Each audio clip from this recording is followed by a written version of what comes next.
Friends, आजकल digital payment का इरा आ गया है और बहुत सी पेमेंट आजकल ऑनलाइन पेमेंट मोड्स के थ्रू की जाती है, जैसे कि गूगल पे, पेटीएम, भीम, इन ऐप्स के थ्रू आजकल बहुत सी पेमेंट्स की जाती है। लेकिन आज भी हमारे देश में बहुत सी पेमेंट्स जो हैं वो चेक के थ्रू की जाती है। अभी भी हमारे देश में चेक को एज अ पेमेंट यूज़ किया जाता है। ऐसे में कई लोग पेमेंट्स के देने के लिए या फिर किसी और रीज़न से ब्लैंक चेक भी किसी और को दे देते हैं और बाद में वो जो ब्लैंक चेक है वो दे के पछताते हैं।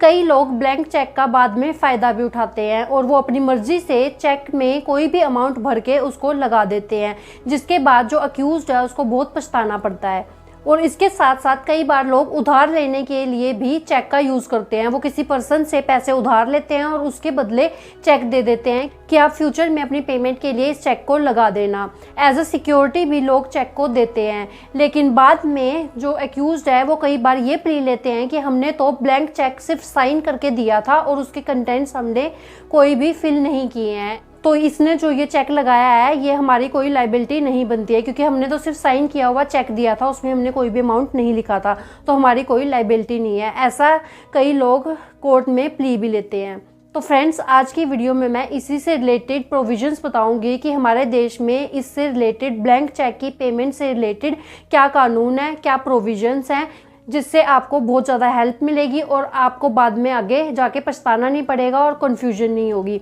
तो फ्रेंड्स, मैं हूँ एडवोकेट ज्योति और आप देख रहे हैं हमारा चैनल लीगल स्टोर हाउस। अगर आपने हमारे चैनल लीगल स्टोर हाउस को अभी तक सब्सक्राइब नहीं किया है तो चैनल को सब्सक्राइब कर लें और नीचे दिए गए बेल आइकन को भी ऑन कर लें, क्योंकि लॉ से रिलेटेड ऐसी इंपॉर्टेंट इन्फॉर्मेशन हम आपके लिए लेके आते रहते हैं। तो फ्रेंड्स, बिना किसी देरी के शुरू करते हैं आज की इस वीडियो को।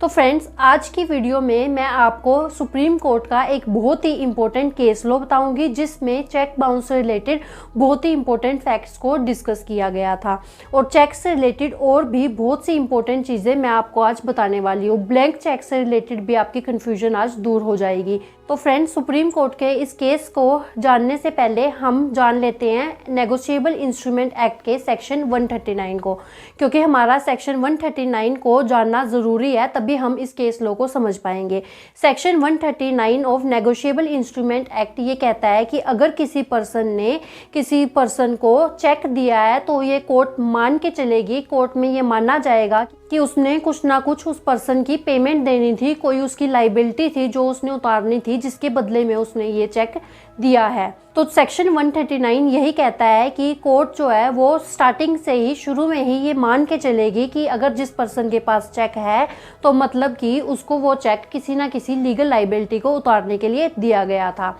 और इस प्रिजम्पशन को रिब्यूट करने की जो जिम्मेवारी है वो अक्यूज पर्सन के ऊपर होती है, क्योंकि कोर्ट तो ये मान के चलेगी कि ये जो चेक है वो आपने किसी ना किसी पेमेंट को देने के लिए दिया था। लेकिन अगर आप इस चीज़ को डिनाई करते हैं कि मैंने ये चेक नहीं दिया, या फिर इस पर मैंने सिर्फ साइन किए थे, ये अमाउंट इसमें मैंने नहीं लिखा है, या फिर आप कहते हैं कि ये चेक की जो पेमेंट थी वो तो मैं ऑलरेडी दे चुका हूँ, तो ये सब जो है वो आपको ही प्रूव करना होगा। जो भी अक्यूज्ड पर्सन है उसी को ये प्रूव करना होगा कि उसने ये जो चेक की पेमेंट है वो दे दी है, या फिर उसने ये चेक नहीं दिया है, या फिर उसका चेक जो है वो मिसयूज़ किया गया है। ये सब कुछ एक्यूज्ड को ही प्रूव करना होता है। अदरवाइज कोर्ट ये मान के चलती है कि कंप्लेनेंट के पास जो चेक है वो किसी ना किसी लीगल लाइबिलिटी को उतारने के लिए ही अक्यूज्ड पर्सन ने दिया है। और इसी प्रिजम्पशन के बारे में बताया गया है section 139 of negotiable instrument act में। और इसी प्रोविजन से रिलेटेड सुप्रीम कोर्ट में 10 फरवरी 2021 में एक लैंडमार्क जजमेंट आई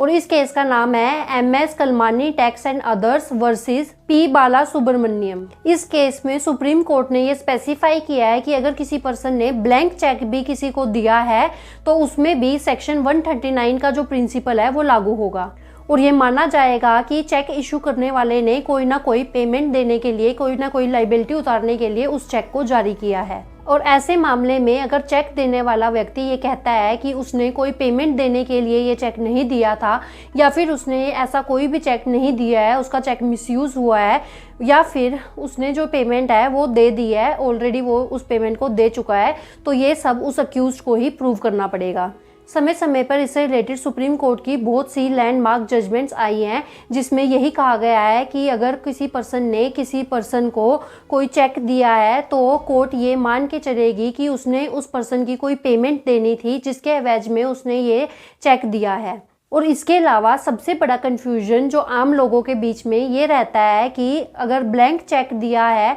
और उसके ऊपर उसने सिर्फ साइन किए हैं, बाकी सारा चेक ब्लैंक था, और जो कंप्लेनेंट है उसने उसके ऊपर अमाउंट फिल किया है और उसने कोई भी अमाउंट उसके ऊपर रैंडम फिल कर दिया है और वो चेक बाउंस हो गया है, तो क्या ऐसे में भी हमारी लाइबिलिटी बनेगी? तो इसका जवाब है कि सुप्रीम कोर्ट की इससे रिलेटेड बहुत सारे landmarks judgments time to time आती रही हैं, और जो ये केस लो है उसमें भी ऐसा ही हुआ था कि ब्लैंक चेक दिया गया था। तो अगर कोई पर्सन अपना ब्लैंक चेक सिर्फ साइन करके दूसरे पर्सन को देता है तो भी कोर्ट ये मान के चलेगी कि कोई लाइबिलिटी उतारने के लिए उस चेक को दिया गया था, और वो चेक अगर बाउंस हो जाता है तो वो चेक बाउंस का केस डेफिनेटली बनता है, क्योंकि सुप्रीम कोर्ट ये मान के चलती है कि जिस पर्सन ने ब्लैंक चेक दूसरे पर्सन को दिया है तो उसने साथ ही में दूसरे पर्सन को ये अधिकार भी दिया है कि वो बाकी के चेक को फिल कर सकता है और उसमें कोई भी अमाउंट भर सकता है। तो अक्सर ऐसा देखा गया है कि लोग जो हैं वो ब्लैंक चेक दे देते हैं, उसके बाद जो कंप्लेनेंट है वो उसमें जितने पैसे की लाइबिलिटी नहीं बनती है उससे भी कई ज़्यादा अमाउंट जो है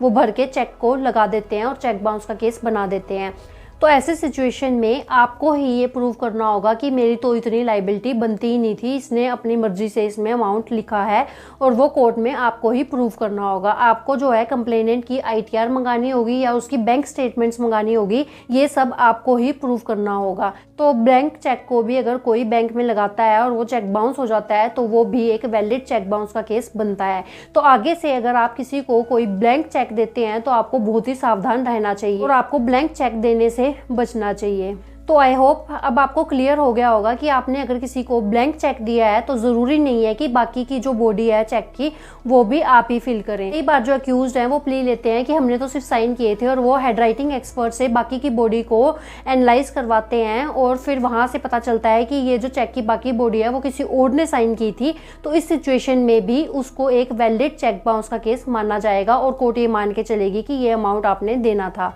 तो आगे से किसी को भी अगर आप अपना ब्लैंक चेक दें तो आप बहुत सावधान रहता है। तो फ्रेंड्स, आई होप ये वीडियो आपको यूजफुल लगी होगी, इन्फॉर्मेटिव लगी होगी। अगर ये वीडियो आपको अच्छी लगी है तो वीडियो को लाइक करें, शेयर करें। अगर आपने हमारे चैनल को अभी तक सब्सक्राइब नहीं किया है तो चैनल को सब्सक्राइब कर लें। तो फ्रेंड्स, अपना कीमती समय हमें देने के लिए धन्यवाद।